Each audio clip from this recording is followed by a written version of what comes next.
አንድ ድርጅት ትርፋማ መሆኑን ወይም መክሰሩን በምን ልናውቅ እንችላለን?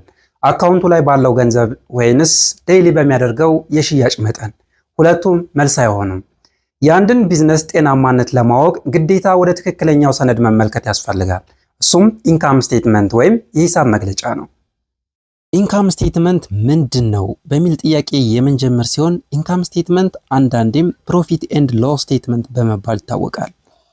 በአንድ የተወሰነ ጊዜ ውስጥ ለምሳሌ በወር፣ በሩብ ዓመት ወይም በዓመት አንድ ድርጅት ምን ያህል ገቢ እንዳገኘና ምን ያህል ወጪ እንዳወጣ የሚያሳይ የፋይናንስ ሪፖርት ነው። በአጭሩ የቢዝነሱ የውጤት ካርድ ወይም ሪፖርት ካርድ ነው ማለት እንችላለን። ሌላኛው የኢንካም ስቴትመንት ዋና ዋና ጥቅሞች ምንድን ናቸው? ሶስት ዋና ዋና ጥቅሞች አሉት። የመጀመሪያው የትርፍና ኪሳራ ማሳያ ነው።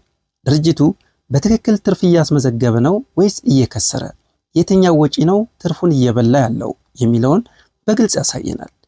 ሁለተኛው ለውሳኔ አሰጣጥ ፎር ዲሲሽን ሜኪንግ፣ ወጪን ለመቀነስ፣ ዋጋ ለመጨመር ወይም አዳዲስ ምርቶችን ወደ ገበያ ለማስገባት ለሚደረጉ ውሳኔዎች ኢንካም ስቴትመንት አንደኛው መስፈርት ነው። በሶስተኛ ደረጃ ለባንክና ለአልሚዎች አትራክቲንግ ኢንቨስተርስ፣ ከባንክ ብድር ለመጠየቅ ወይም ድርጅቱ ውስጥ ኢንቨስት የሚያደርጉ ሰዎችን ለመሳብ ኢንካም ስቴትመንት አንዱ መስፈርት ነው። አሁን ደግሞ አንድ መደበኛ ኢንካም ስቴትመንት እንዴት እንደሚሰራ በቀላል ቀመር እናያለን። አሰራሩን ለመረዳት ይህን መሰረታዊ የሂሳብ ስሌት መያዝ በቂ ነው። ገቢ ሲቀነስ ወጪ እኩል ይሆናል የተጣራ ትርፍ። በመጀመሪያ ድርጅቱ ካደረገው ሽያጭ ወይም ከሰጠው አገልግሎት ያገኘውን ጠቅላላ ገንዘብ ከላይ እንመዘግባለን። ሁለተኛው ስቴፕ የሽያጭ ወጪ ወይም ኮስት ኦፍ ጉድስ ሶልድ፣ ለምርቱ ማምረቻ ወይም ለዕቃው መግዣ በቀጥታ የወጣውን ወጪ ከጠቅላላ ገቢው ላይ እንቀንሳለን።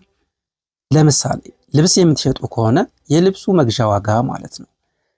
ቀመሩ ጠቅላላ ገቢ ሲቀነስ ኮስት ኦፍ ጉድስ ሶልድ ይሆናል። ስለዚህ ግሮስ ፕሮፊት እናገኛለን ማለት ነው፣ ወይም ጠቅላላ ትርፍን ማግኘት እንችላለን በዚህ ቀላል ቀመር። ስቴፕ 3 የስራ ማስኬጃ ወጪዎች ወይም ኦፕሬቲንግ ኤክስፐንስን እንቀንሳለን። ቢዝነሱን በየቀኑ ለማንቀሳቀስ የሚወጡ ወጪዎችን እንቀንሳለን። እነዚህም የቤት ኪራይ፣ የሰራተኛ ደሞዝ፣ የኤሌክትሪክና የውሃ ቢል፣ የማስታወቂያ ወጪና የመሳሰሉት ናቸው። ስለዚህ ግሮስ ፕሮፊት ማይነስ ኦፕሬቲንግ ኤክስፐንስ ይሆናል። ስለዚህ ኦፕሬቲንግ ኢንካማችንን እናገኛለን ማለት ነው። ስቴፕ 4 ታክስ እና ወለድ ካለብን እነዚህን እንቀንሳለን። ኢንተረስት ኤንድ ታክስስ፣ ለባንክ የተከፈለ ወለድ ካለና ለመንግስት የሚከፈለው የገቢ ግብር ታክስ ከቀነስን በኋላ የመጨረሻውን መስመር እናገኛለን። ስቴፕ 5 የተጣራ ትርፍ ወይም ኪሳራ ኔት ኢንካም የሚባለውን ወይም ኔት ሎስ፣ ኔት ፕሮፊት ኤንድ ኔት ሎስ የሚባለውን ማግኘት እንችላለን። ይህ ዘ ቦቶም ላይን በመባል የሚታወቀው የመጨረሻ ውጤት ነው። ቁጥሩ ፖዘቲቭ ከሆነ ድርጅቱ ትርፋማ ነው፣ ኔጌቲቭ ከሆነ ግን ድርጅቱ በኪሳራ ላይ መሆኑን ያሳየናል። እንግዲህ ኢንካም ስቴትመንት ማለት ባጭሩ ይህ ነው።